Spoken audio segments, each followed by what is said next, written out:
রাখতে হবে যে ডক্টর ইউনূস ক্ষমতা দখল করার পর কিন্তু আন্তর্জাতিক গণমাধ্যমগুলো ইনক্লুডিং নিউ ইয়র্ক টাইমস কিন্তু তাকে কোনো ধরনেরই স্পেস দেয়নি যে তার খুব প্রশংসা এসব করেনি। তারা সবসময়, আমি উদাহরণ একটু আগেও দিলাম অন্য জায়গায়, আমি আপনাকেও বলি, সেটা হলো যে অগস্ট মাসে উনি ক্ষমতা দখল করলেন, সেপ্টেম্বর মাসে উনি আসলেন জাতিসংঘে নিউ ইয়র্কে। সেখানে উনি গদগদ হয়ে তার নেটওয়ার্কিং পাওয়ার দেখানোর জন্য উনি নিজেই গেলেন সদর দপ্তরে নিউ ইয়র্ক টাইমসের, এবং সেখানে সাংবাদিকের করা প্রশ্নের উত্তরে উনি কিন্তু নির্দ্বিধায় মিথ্যা কথা বললেন। এবং সেই সাংবাদিক পরপর 3 বার ওনাকে জিজ্ঞেস করেন যে বাংলাদেশে মব কিলিং হচ্ছে, আপনার ইন্টারিম সরকার এর জন্য কি করছে? উনি বলছেন না, এটা সত্য কথা নয়, এরকম কিছু হচ্ছে না, পরাজিত যারা ক্ষমতায় ছিল স্বৈরাচার তারা দেশ থেকে পালিয়ে গেছে, এখন দেশে শান্তি বিরাজ করছে, সমস্ত ঠিক আছে। ওই ভদ্রমহিলা আবার বললেন যে আমাদের কাছে রিপোর্ট আছে যে বাংলাদেশে মব কিলিং হচ্ছে। আমার প্রশ্ন আপনার কাছে এইভাবে রিপিট করলেন, তো উনি আবারও বললেন যে না। তারপরে উনি ফাইনালি বললেন যে আমার কাছে আছে প্রমাণ যে বাংলাদেশে মব কিলিং হচ্ছে, এই বিষয়ে আপনি বলুন। লোকটা বললো যে এটা অতিরঞ্জিত। আমি এই কথাটা এখন কেন বললাম যে আন্তর্জাতিক গণমাধ্যম, আপনি দেখেন ব্রিটেনে সে যখন গেল, তার সে যে ইন্টারভিউ দিল, সেই ইন্টারভিউ সে তার প্রচার ব্যবস্থা এক ধরনের বলে, যখন আমরা দেখলাম রিয়েল ইন্টারভিউ তখন দেখা গেল যে তাকে তুলোধনা করা হলো এবং তাকে সরাসরি বলা হলো যে বাংলাদেশে যদি গণতান্ত্রিক পরিবেশ আনতে চান তাহলে তো আওয়ামী লীগকে বাদ দিয়ে আপনি নির্বাচন করবেন, এটাকে গণতান্ত্রিক পরিবেশের জন্য এখানে। সেই কথাগুলো তার যে প্রেস ইয়ে আছে সেখান থেকে বলা হচ্ছে না। এইগুলো গণমাধ্যম, আন্তর্জাতিক গণমাধ্যম, আন্তর্জাতিক গণমাধ্যম কিন্তু তাকে চোখে রাখছে আমাদের কারণেই শুধু নয়, তাদের নিজস্ব ব্যবস্থা রয়েছে বাংলাদেশে। কিন্তু বাংলাদেশের সাধারণ মানুষ ছাড়া তো আমাদের কাছে নিউজ ভিডিও গুলো আসে না, কারণ গণমাধ্যমে তো আসছে না। এখানে আর্মি, বাংলাদেশের শুধু বিমান বাহিনী ছাড়া সমস্ত বাহিনী দিয়ে তাদেরকে ঘেরাও করে তাদেরকে হত্যা করা হয়েছে, গুলি করা হয়েছে, গ্রেফতার করা হয়েছে। অতএব আন্তর্জাতিক এই আইন অনুসারে এটা একটা গণহত্যা, এবং সেটা বিবিসি এবং সেইভাবে বিশ্লেষণ করেনি। এটাই ছিল আপনার ওয়াকার সাহেবের যে বক্তব্য, আপনি অফ দ্য রেকর্ড থেকে এনে যে কথাটা করলেন, তুলে ধরলেন, দুটাই বিশ্লেষণ করা খুবই জরুরি। জরুরি হলো এই, বাংলাদেশের 5ই অগাস্টের পরবর্তী সময়ে প্রতিবারই একটি বিষয় ঘটানো হচ্ছে আর্মির পক্ষ থেকে, স্পেশালি ওয়াকারের পক্ষ থেকে।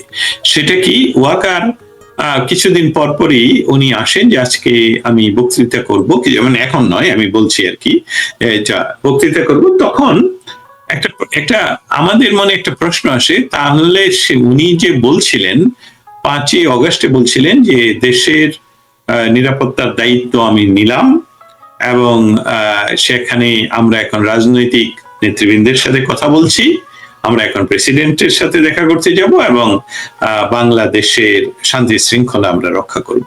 তাহলে কি আমরা সেই বিষয়গুলো কি উনি উত্থাপন করবেন, সেটা কি প্রতিপালন করবেন? এরকম একটা ধোঁয়া উনি উঠাতেন, যেটা এখন সময়ের পরিবর্তনে, এই সময় যখন এখন আসলো 16ই জুলাই, তখন আমরা দেখতে পেলাম যে না, নিরস্ত্র বাঙালি সাধারণ মানুষের উপর এই আর্মি গুলি করছে। ওয়াকার সাহেব কিন্তু তখন আর এনাফ আর বলছেন না, উনি কিন্তু তখন আর মাইক্রোফোনে আসছেন না, ভিডিওতে আসছেন না। অতএব আপনি সেই যে বহুদিন আগে আমার যে লাইভ প্রোগ্রাম দেখছিলেন সন্ধ্যার সময়, আমাদের এখানে একটু অন্ধকার হয়ে পড়েছিল, সেই সময়ের কথাটা হলো যে এই ওয়াকার সাহেব যে বারবার যে প্রতিশ্রুতি দিচ্ছিলেন যে বাংলাদেশের মানুষের স্বাভাবিক মৃত্যুর গ্যারান্টি আছে, নিরাপত্তা আছে। অতএব ধারণা করা হচ্ছিল যে উনি যে বক্তৃতা করবেন সেদিন, সেটাতে কি উনি এমন কোনো কিছু করবেন যেটাতে করে বাংলাদেশে আর কোনো মব কিলিং হবে না, আর কোনো অ্যাট্রোসিটি হবে না, আর কোনো গণ হত্যার পরিবেশ তৈরি হবে না।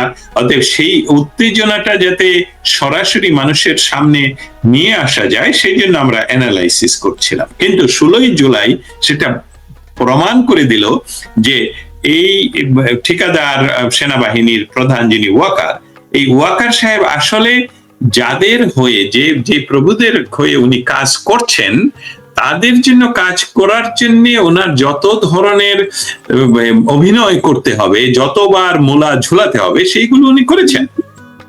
উনি না হলে এসে সভা করে কেন বললেন যে যে enough is enough, no more mob, আমরা ডিসেম্বরের মধ্যে নির্বাচন হতেই হবে, জানুয়ারিতে আমরা ব্যারাকে ফিরে যাব। উনি তো আর কিছুই এখন বলছেন না। তারেক জিয়ার সাথে দেখা করে ওনারা ডিসেম্বর থেকে নিয়ে গেলেন এপ্রিলে এবং রোজার আগে পেছনে, এখন তারপর ঘটানো হচ্ছে ইয়েতে গোপালগঞ্জে গণহত্যা, তারপর শিশুদের স্কুলের উপর, আমি বলছি মাইলস্টোন স্কুলের উপর ফাইটার জেট ক্র্যাশ হওয়াতে সেখানে শিশুদের যারা নিহত হয়েছে তাদের সঠিক তদন্ত, সঠিক নাম্বার প্রকাশের জন্য, এবং এই ডক্টর ইউনূসের যে ব্যক্তিগত বন্ধু যাকে উনি উপঢৌকন হিসাবে একটা মন্ত্রণালয় দিয়ে রেখেছেন, তার পদত্যাগ, এই সকল দাবিতে যখন আমাদের শিশুরা সচিবালয়ে ঘেরাও করে, তখন সেখানে আবার আর্মি গুলি করে, আবার একটা শিশু সেখানে নিহত হয় এবং বহু আহত হয়, এবং এসব ভিডিও দেখা যাচ্ছে। অতএব এই বিষয়টা একদম আপনার কাছে এখন ক্লিয়ার করে আমাদের শ্রোতা মন্ডলীর কাছে উত্থাপন করছি যে আমাদেরকে আর মরিয়া প্রমাণ করিতে হবে না আমরা জীবিত ছিলাম।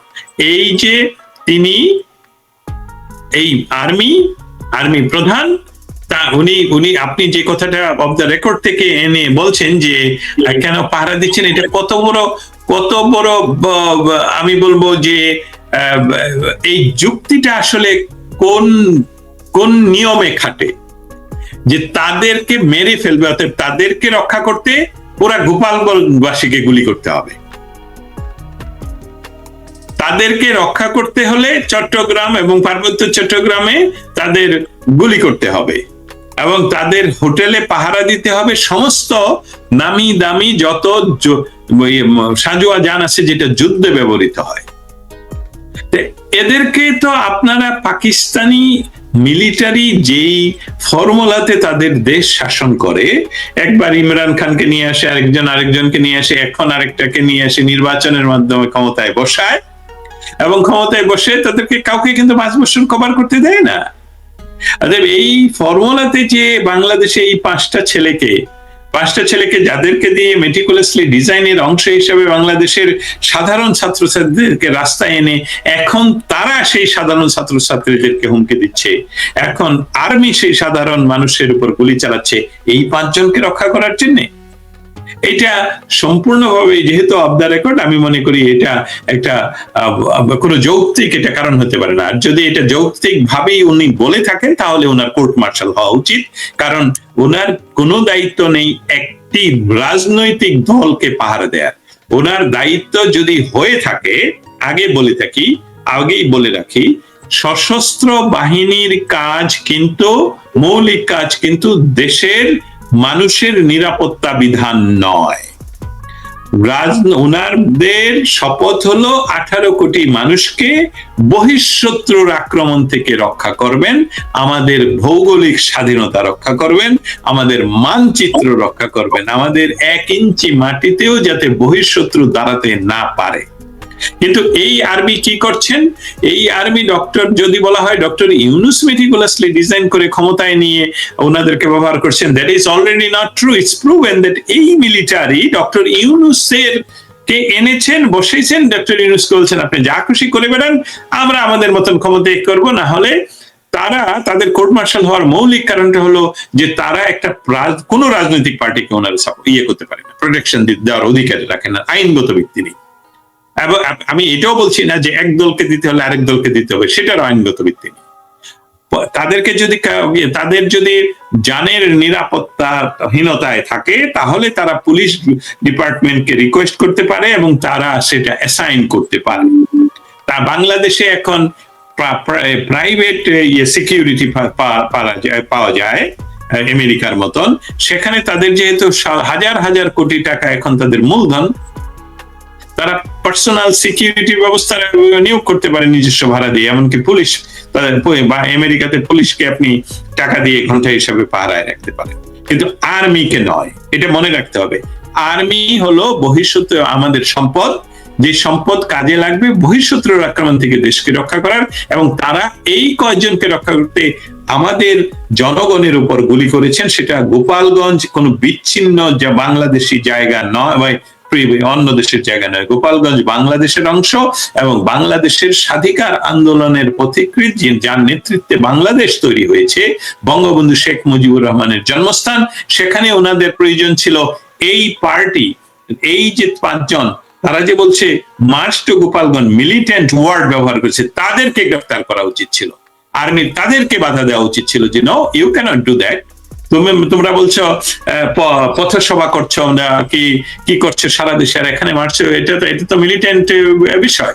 সো তারা জনগণকে প্রোটেক্ট না করে তারা প্রোটেক্ট করলো তাদের, যাদেরকে তারা ক্ষমতায় বসিয়ে 4-5 বছর পরে আবার ফেলে দিয়ে আবার কাউকে বসাতে চায়, সেই পরিকল্পনা হবে। যে ডক্টর ইউনূস ক্ষমতা দখল করার পর কিন্তু আন্তর্জাতিক গণমাধ্যমগুলো ইনক্লুডিং নিউ ইয়র্ক টাইমস কিন্তু তাকে কোনো ধরনেরই স্পেস দেয়নি যে তার খুব প্রশংসা এসব করেনি। তারা সবসময়, আমি উদাহরণ একটু আগেও দিলাম অন্য জায়গায়, আমি আপনাকেও বলি, সেটা হলো যে অগস্ট মাসে উনি ক্ষমতা দখল করলেন, সেপ্টেম্বর মাসে উনি আসলেন জাতিসংঘে নিউ ইয়র্কে। সেখানে উনি গদগদ হয়ে তার নেটওয়ার্কিং পাওয়ার দেখানোর জন্য উনি নিজেই গেলেন সদর দপ্তরে নিউ ইয়র্ক টাইমসের, এবং সেখানে সাংবাদিকের করা প্রশ্নের উত্তরে উনি কিন্তু নির্দ্বিধায় মিথ্যা কথা বললেন। এবং সেই সাংবাদিক পরপর 3 বার ওনাকে জিজ্ঞেস করেন যে বাংলাদেশে মব কিলিং হচ্ছে, আপনার ইন্টারিম সরকার এর জন্য কি করছে? উনি বলছেন না, এটা সত্য কথা নয়, এরকম কিছু হচ্ছে না, পরাজিত যারা ক্ষমতায় ছিল স্বৈরাচার, তারা দেশ থেকে পালিয়ে গেছে, এখন দেশে শান্তি বিরাজ করছে, সমস্ত ঠিক আছে।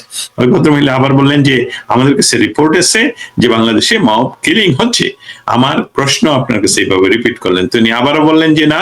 তারপরে উনি ফাইনালি বললেন যে আমার কাছে আছে প্রমাণ যে বাংলাদেশে মব কিলিং হচ্ছে, এই বিষয়ে আপনি বলুন। লোকটা বললো যে এটা অতিরঞ্জিত। আমি এই কথাটা এখন কেন বললাম যে আন্তর্জাতিক গণমাধ্যম, আপনি দেখেন ব্রিটেনে সে যখন গেল, সে যে ইন্টারভিউ দিল, সেই ইন্টারভিউ সে তার প্রচার ব্যবস্থা এক ধরনের বলে, যখন আমরা দেখলাম রিয়েল ইন্টারভিউ তখন দেখা গেল যে তাকে তুলোধনা করা হলো এবং তাকে সরাসরি বলা হলো যে বাংলাদেশে যদি গণতান্ত্রিক পরিবেশ আনতে চান তাহলে তো আওয়ামী লীগকে বাদ দিয়ে আপনি নির্বাচন করবেন, এটাকে গণতান্ত্রিক পরিবেশের জন্য এখানে, সেই কথাগুলো তার যে প্রেস আছে সেখান থেকে বলা হচ্ছে না। এইগুলো গণমাধ্যম, আন্তর্জাতিক গণমাধ্যম কিন্তু তাকে চোখে রাখছে আমাদের কারণেই শুধু নয়, তাদের নিজস্ব ব্যবস্থা রয়েছে বাংলাদেশে। কিন্তু বাংলাদেশের সাধারণ মানুষ ছাড়া তো আমাদের কাছে নিউজ ভিডিও গুলো আসে না, কারণ গণমাধ্যমে তো আসছে না। আপনাকে এটা উদাহরণ দেওয়াই সম্ভব, যখন ঢাকাতে মন্দির ভেঙে দেওয়া হলো এই বুলডোজার দিয়ে,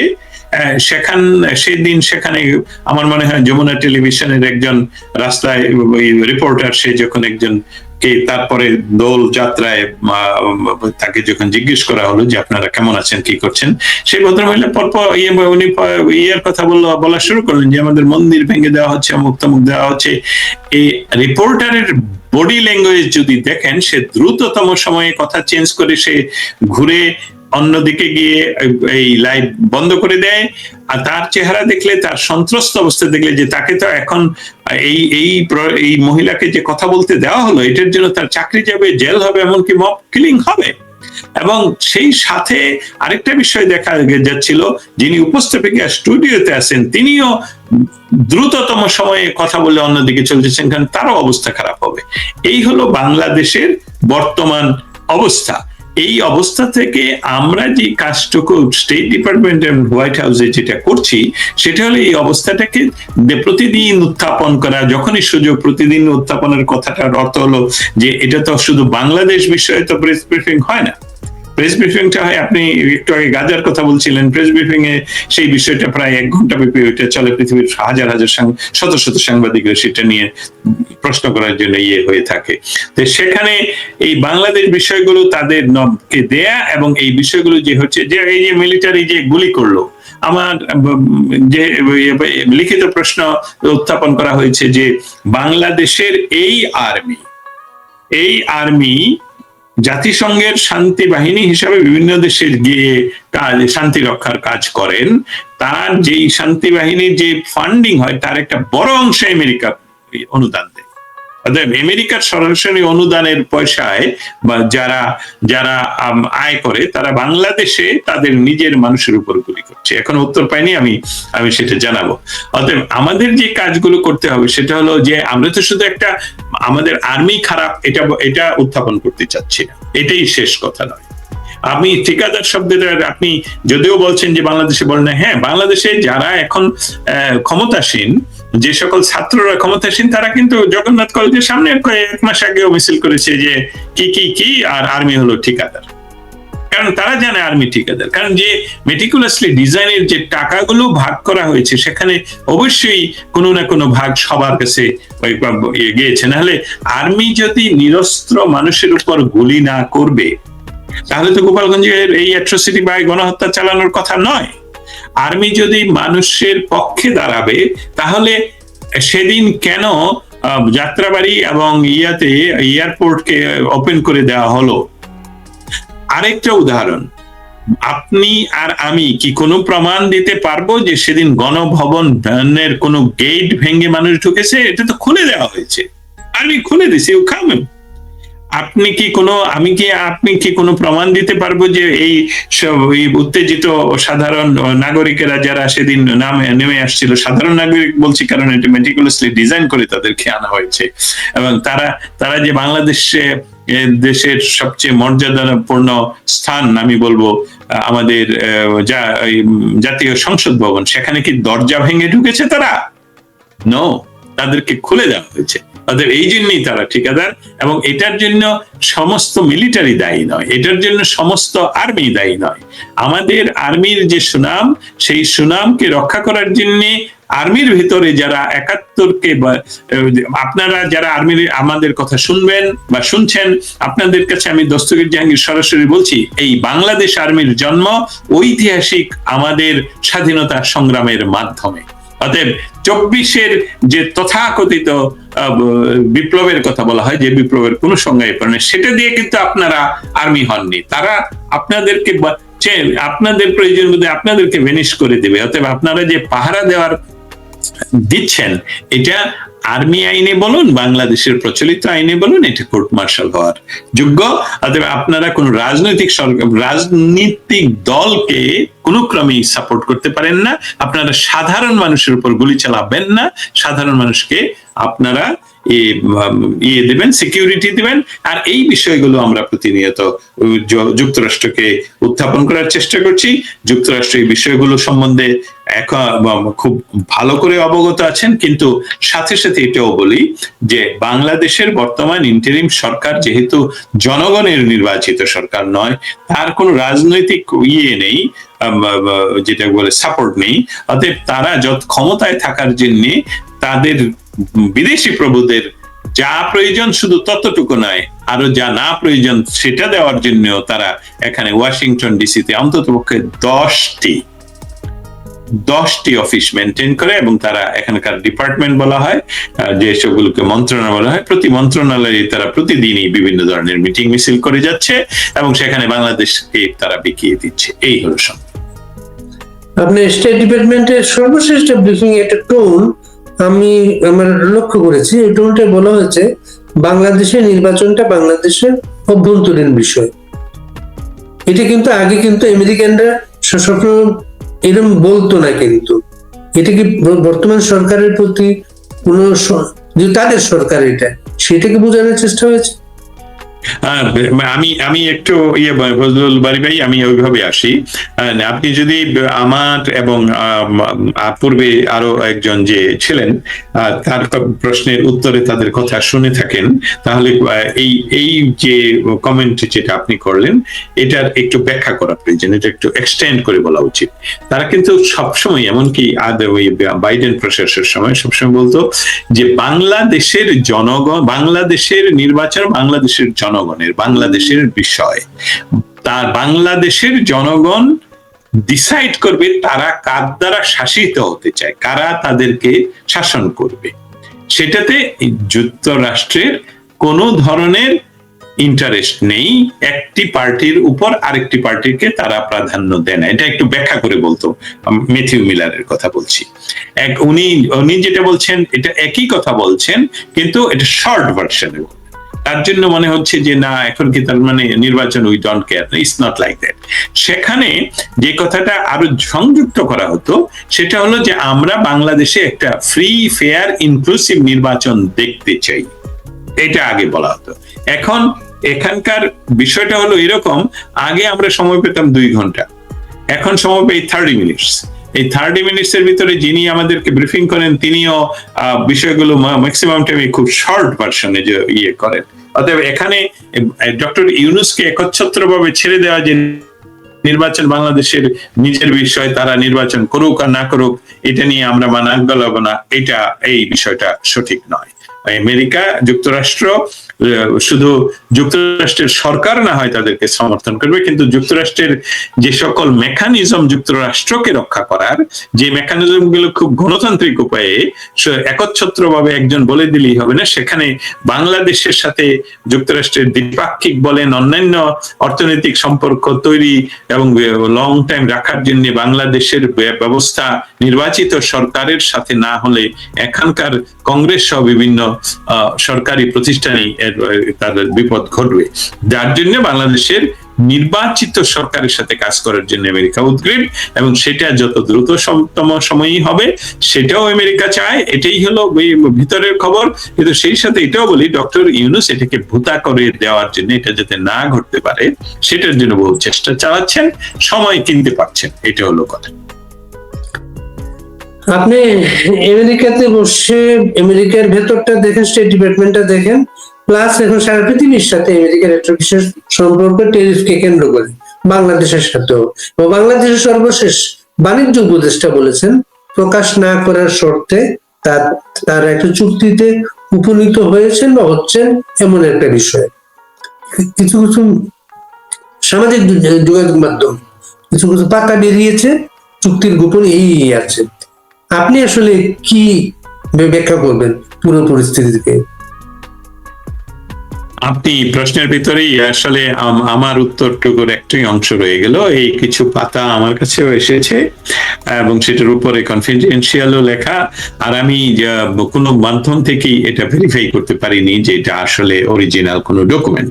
অতএব এটার উপর ভিত্তি করে আমি কোনো ধরনের অ্যানালাইসিসও করিনি, কোনো ধরনের সংবাদ কথা বলিনি। তবে যেহেতু আপনি প্রশ্ন করেছেন সেই জন্য বলি যে এটা আমেরিকান যেই সংস্থার সাথে তাদের যে কথাটা বলা হচ্ছে, যে চুক্তিটার কথা বলা হচ্ছে, সেটা নিয়ে আমেরিকান সরকারের পক্ষ থেকে, এমনকি তাদের বাণিজ্য ডিপার্টমেন্ট থেকে, তাদের ওয়েবসাইটে ঘুরে, তাদের প্রেস বিজ্ঞপ্তি, সংবাদ মাধ্যম, কোনো কিছু থেকেই কোনো ধরনের শব্দটুকুও পাওয়া যায়। সো এখন বিষয়টা হলো যে স্টেট ডিপার্টমেন্টের কাছে এটার কোনো প্রশ্নের গুরুত্ব নেই, কারণ এটা স্টেট ডিপার্টমেন্ট করেনি, এটা স্টেটে এই মন্ত্রণালয়ের বিষয় নয়।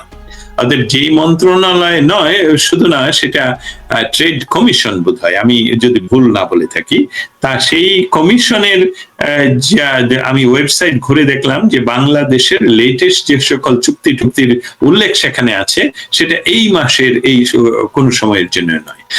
এখানে প্রেস, আমাদের বাংলাদেশ দূতাবাসের যিনি এখন বর্তমানে প্রেস মিনিস্টার, তিনি তার সামাজিক মাধ্যমে সেই মিটিং এর কিছু ছবি দিয়ে বলেছিলেন যে আপনারা এটা ব্যবহার করতে পারেন, কিন্তু সেই ছবিতে নিউজ করার জন্য কোনো তথ্য দেওয়া হয়, এটা কিন্তু বিপরীতমুখী। বাংলাদেশে বসে যারা বলছেন তারা বলছেন যে আমাদের হলো যে এটা হলো টপ সিক্রেট না বলে কনফিডেন্সিয়াল, আমরা এটা প্রচার করতে পারবো না। অতএব এটা বাংলাদেশের আইন বিরোধী হবে, কারণ বাংলাদেশের সাথে অন্য দেশের যে বাণিজ্যিক চুক্তি হবে সেটা প্রকাশ করা যাবে না, তাহলে তো এটা গোপন চুক্তি, এবং গোপন চুক্তির জন্য তো রাষ্ট্র কাউকে দেয়নি, ক্ষমতা দেয়নি, সার্বভৌম রাষ্ট্র গোপন কোন চুক্তির ক্ষমতা দেয়নি। এবং সেই টেকনিক্যালি সেটা কি করতে হবে, যদি হয় সামরিক চুক্তি, যদি হয় সিকিউরিটির চুক্তি, তাহলে সেটা নিয়ে নিশ্চয়ই কোনো প্রভিশন আছে যে সেটা আমি বলতে পারবো না বা জানি না। কিন্তু এই বিষয়টা যেটা হলো বাণিজ্যিক চুক্তির কথা বলা হচ্ছে, অর্থনীতির যে বাণিজ্যিক চুক্তি, এটা গোপন থাকবে, তার এটাতে আসলে রহস্যজনক, বা আমেরিকান কোন ডিপার্টমেন্ট থেকে আমরা এখনো কিছুই ভেরিফাই করতে পারিনি। এবং যেটা বললাম যে প্রেস মিনিস্টার নিজেও কি বলছেন, বলুন। স্পেস মিনিস্টার, আমি সেটা বলছিলাম যে এখানকার দূতাবাসের, বাংলাদেশ দূতাবাসের প্রেস মিনিস্টার যে ছবি দিয়ে, সেখানেও কিন্তু উনি কি চুক্তি হয়েছে, গোপন চুক্তি নাকি কিছুই বলেন, ছবি দিয়ে শুধু বলছেন যে আপনার এই ছবি নিউজের জন্য ব্যবহার করতে পারেন, ইটস ওপেন টু ইউজ। তার মানে অর্থ হলো বাংলাদেশে বসে সরকার যেটা বলছে, এখানে প্রেস মিনিস্টার যেটা বলছে, এটার সাথেও এক কথার সাথে কথার মিল নেই। অতএব এইসবগুলো সবই হলো ধোঁয়া সৃষ্টি করা, কুয়াশা সৃষ্টি করা, মেটিকুলাসলি ডিজাইনের অংশ কিনা। জেট ফাইটার জেটটা পড়ে গেল, সেটা নিয়ে এত ধোঁয়াশা কেন? এটা অ্যাক্সিডেন্ট হলে অ্যাক্সিডেন্ট, তাহলে সরকার দায়িত্ব নিবে। আর অ্যাক্সিডেন্ট না হলে, এটা যদি হয়ে থাকে, সমস্ত কিছুই একটা এমন একটা ধোঁয়াশা সৃষ্টি করা হচ্ছে, যাতে করে নির্বাচন, এখন যেহেতু ডিসেম্বরের কথা আর বলাই হচ্ছে না, নির্বাচন আদৌ হবে কিনা, আর হলে আর্মি যেভাবে কাজ করছে তাতে আমার কাছে মনে হচ্ছে যে আর্মি এই কয়েকটা ছেলেকেই বাংলাদেশের ক্ষমতায় বসাবে, আর পিছন থেকে, কারণ এদের তো অন্য কোনো পাওয়ার নেই, এদের তো জনগণের পাওয়ার নেই। ওদের প্রয়োজন ক্ষমতা বসানো, আর্মি পিছন থেকে দেশ চালাবে পাকিস্তানি পন্থায়। এটা হলো আমার ধারণা। ধন্যবাদ। বাংলাদেশের আগের সরকারের আমলে নানা কথাবার্তার মূল কথা ছিল বাংলাদেশটা ভারতের পকেট হয়ে গেল, বাংলাদেশ ভারতকে নানা কিছু দিয়ে দিল। এখনকার সরকার আমলে এই বিষয়টা ভারত শব্দটার জায়গায় এটা আমেরিকার শব্দটা এখানে। আমেরিকাকে বন্দর দেওয়া হচ্ছে, আমেরিকাকে করিডোর দেওয়া হচ্ছে, আমেরিকাকে সেন্ট মার্টিনের বিষয়। সর্বশেষ নৌ উপদেষ্টা, যিনি যথাযথ বক্তব্য দেওয়ার জন্য বেশ প্রশংসিত হতেন এক সময়, তিনি বলেছেন আমাদের সামর্থ্য আছে, কিন্তু আন্তর্জাতিক সম্পর্কের জন্য বন্দর আন্তর্জাতিক সংস্থাকে দেয়া বাংলাদেশের জন্য ভালো। এই বিষয়টা আপনি কিভাবে দেখেন? এটা আপনি যে কথাটা বললেন প্রশ্নের প্রারম্ভে, সেটা বলি, সেখান থেকে আসবো এই বন্দরের বিষয়টা। ভারতের সাথে আগে যে কথাটা আপনি বললেন যে ভারতের সাথে, এটা একটা প্রচন্ড প্রপাগান্ডা বাংলাদেশে ছিল। এবং এমনকি এই যিনি নজরুল, তার আসলে নাম আসিফ নজরুল নয়, এটা তার পিতা, সে এটা গ্রহণ করা নাম নয়, নজরুল ইসলাম, এই তথাকথিত আইনের শিক্ষক, উনি আসলে আইন, হয়তোবা বাংলাদেশের আইনের কোডিং গুলি জানেন, মানে আইনটা জানেন, কিন্তু আইন জানতে হলে আইনের থিওরি অফ ল জানতে। উনি থিওরি অফ ল যদি জানতেন, তাহলে এতগুলো সাংবাদিককে, এতগুলো মানুষকে ফেব্রিকেটেড মিথ্যা মামলায় এতদিন যে জেলে রাখা আইন পরিপন্থী, সেই বেসিকটাই তো উনি জানেন। একটা মানুষকে আপনি এত লম্বা সময়, এটা কমন লতেও পারবেন না, এটা সিভিল লতেও পারবেন না। তাতে এই ইয়াগুলো, যেটা প্রপাগান্ডা, সে নিজেও এক সময় 26 লক্ষ বা 24 লক্ষ হোয়াটএভার নাম্বার ভারতীয়রা বাংলাদেশে কাজ করে, সেটা এখন তারা ক্ষমতায়, কোথায় সেই ভারতীয়রা? বাংলাদেশের সাথে ভারতের গোলামী চুক্তি, কোথায় সেই চুক্তিগুলো? আপনারা কেউ তো প্রকাশ করতে পারছেন না। আপনারা এত প্রপাগান্ডা চালালেন যে শেখ হাসিনা সরকারের সময়, যে বাংলাদেশের উপর ট্রানজিট, বাংলাদেশকে ব্যবহার করে ভারত সমস্ত কিছু করছে, কিন্তু এখন দেখা গেল উল্টা, যে ভারত তাদের ট্রানজিট বন্ধ করে দিচ্ছে, যেটা আওয়ামী লীগ সরকারের কেউ আসলে প্রচারই করেনি। ভারতের উপর দিয়ে বাংলাদেশের সব সামগ্রী যেত, এক্সপোর্ট হতো, সেসবগুলোর কথা বলা হয়নি। আচ্ছা, বাংলাদেশের মানুষকে রাস্তায় রেখে উত্তেজিত রাখার জন্য ডক্টর ইউনূসের মুখ দিয়ে ডক্টর ইউনূস বারবার 7 সিস্টার, ভারত বিরোধী বহু কথা বললেন। গত 4 মাস ধরে কিন্তু ওনারা আর ভারত বিরোধী কথা বলছেন না। প্রপাগান্ডা ছিল শেখ হাসিনা ইলিশ দিয়ে দেয়, ম্যাঙ্গো দিয়ে দেয়, সমস্ত কিছু। এখন আপনারা ম্যাঙ্গো, ইলিশ, শাড়ি সবই দিচ্ছেন। তার অর্থ কি? এটা সম্পূর্ণভাবে রাজনৈতিক প্রপাগান্ডা। এবং সেখানে এখন যেটা বলা, আপনি যেটা তুলনা করলেন যে একটা আমরা দেশের কথা, আমেরিকা যুক্তরাষ্ট্র ইন্দো প্যাসিফিক জোনে তাদের অবস্থান সুরক্ষিত করার জন্য, আমেরিকার সিকিউরিটির জন্য তারা যা প্রয়োজন তাই করবে, ফুল স্টপ। এবং সেটা আমেরিকা তাদের রাষ্ট্রীয়ভাবে তারা এটা ডিক্লেয়ারই করে, we have right to protect our nation, America is first, America first. অতএব সেই কারণে আমেরিকা এটা অবশ্যই তাদের কাজ তারা করবে, এটা আমেরিকা করছে। কিন্তু ইন্ডিয়ার সাথে তুলনা যেটা করলেন, ইন্ডিয়ার সাথে কিন্তু আমাদের সম্পর্কটা ছিল অন্যটা, সেটা দেয়া নেয়ার সম্পর্ক। যেই দেয়া নেয়াটা বাংলাদেশও ট্রানজিট পেয়েছে, বাংলাদেশের সাথে বাংলাদেশ বেশি একর জমি পেয়ে, অনেক হাজার একর বেশি জমি পেয়ে এই ছিটমহল চুক্তিটা সম্পন্ন করা হলো। অতএব সেটার একটা প্রেক্ষিত। আর বর্তমান যেটা আপনি বলছেন, এটা প্রপাগান্ডা নয়, এটা সত্য, এটা ঘটনা, এই ঘটনা ঘটছে। এবং আমাদের সাথে এই দেশের কোনো বর্ডার নেই, ভারতের সাথে আমাদের সবচেয়ে বেশি, সব চতুর্দিকেই ভারত। অতএব সেখানের সেটা ছিল প্রপাগান্ডা, আর এটা হলো সত্য কথা। এবং এখন বন্দরের কথায় দিয়ে শেষ করি। বন্দর হলো আমাদের পৃথিবীর, আমেরিকা দেখুন, আমেরিকা, ব্রিটেন, এমনকি ভারত, অন্য দেশের একটা টেকনোলজিক্যাল নতুন কোন ডিভাইস তার দেশে আসবে কিনা সেটা তারা পরীক্ষা নিরীক্ষা করে তারপর অ্যাপ্রুভ করে যে এটা আমার দেশে ব্যবহার করা যাবে। বন্দর হলো একটা দেশের, মনে করেন একটা বিরাট জায়গা, যেখান থেকে, যেই জায়গাটাকে শরীরের যদি তুলনা করেন, যেখানে আপনার সবচেয়ে বেশি প্রভাবিত হয় রক্ত, একটা দেশের অর্থনীতির জন্যে, আমদানির জন্য, প্রতিরক্ষার জন্য বন্দর হলো সবচেয়ে ইম্পর্টেন্ট। আমাদের 55 ইয়ার্স বাংলাদেশের, আমাদের একমাত্র আন্তর্জাতিক মানের বন্দরকে বিদেশির হাতে তুলে দেবেন, এটা সার্বভৌমত্ব বিরোধী। তাতে করে আমাদের প্রভুদের সাথে, বিদেশি প্রভুদের সাথে ভালো থাকার জন্য আমাদের সব যদি তাদেরকে দিয়েই দিতে হয়, তাহলে তো স্বাধীনতাটাও দিয়ে দেন।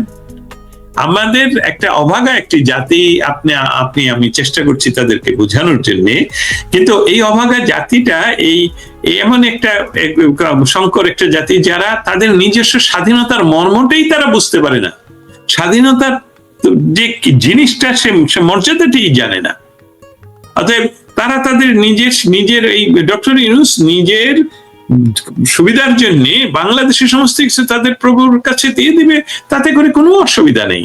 এবং কারণ সে নির্বাচিত না, এবং তারা নিয়ে নিচ্ছে, এবং তাদেরকে প্রতিহত আগামী রাজনৈতিক সরকার করতে পারবে, সেটাও তো সম্ভব হবে না। তাহলে তো আপনারা তো জানেন যে এখানে গণতান্ত্রিক কোন পরিবেশ পৃথিবীতে তৈরি করে আপনাকে সুরক্ষা করতে পারবেন না। আপনি দেখছেন মিডল ইস্ট থেকে আরম্ভ করে ইয়া পর্যন্ত, পাকিস্তান পর্যন্ত। তো এটা বাংলাদেশের জন্য চরম বলবো অশনি সংকেত, যেটা আমরা জানি না এটা থেকে আমরা কিভাবে নিস্তার পাবো। তবে আমরা অবশ্যই এই বিষয়গুলো যাতে করে এত দূর না গড়ায়, তার জন্য সামাজিক মাধ্যম, আন্তর্জাতিক মিডিয়া এবং আমেরিকান পলিটিশিয়ানদের সাথে কাজ করে যাচ্ছি। ধন্যবাদ। আপনার এই বক্তব্যের দুটো দিক আছে। একটা দিক হচ্ছে আপনি সরাসরি যেটা পয়েন্ট আউট করেছেন, আমেরিকা তার স্বার্থে সবকিছুই করে, সব জায়গায় করে, এবং এই কাজগুলো করার জন্য একটা অগণতান্ত্রিক সরকার তার জন্য দুঃসহী। গণতান্ত্রিক সরকার দিয়ে সবকিছু করানো যায় না। দ্বিতীয় হচ্ছে, আপনার মাঝে একটা আশঙ্কা উল্লেখ হয়েছে যে ইউনূস গভর্নমেন্ট তার ক্ষমতার জন্য, তার নিশ্চয়তার জন্য দেশটাকে, সোজা কথা বাংলাদেশ যেটা বলা হয়, বিকিয়ে দেয়া, আমেরিকা বিকিয়ে দিল কিনা, দিচ্ছে কিনা, সেই আশঙ্কাটা আপনার মধ্যে এসেছে, তাকে ঠিক? এটির সাথে আরেকটু বিষয় যুক্ত করা যায়। সেখানে প্রতিবন্ধকতা আছে কিছু কিছু বিষয়, যেটা হলো বঙ্গোপসাগরে ইন্টারেস্ট রয়েছে আমাদের প্রতিবেশী ভারতের।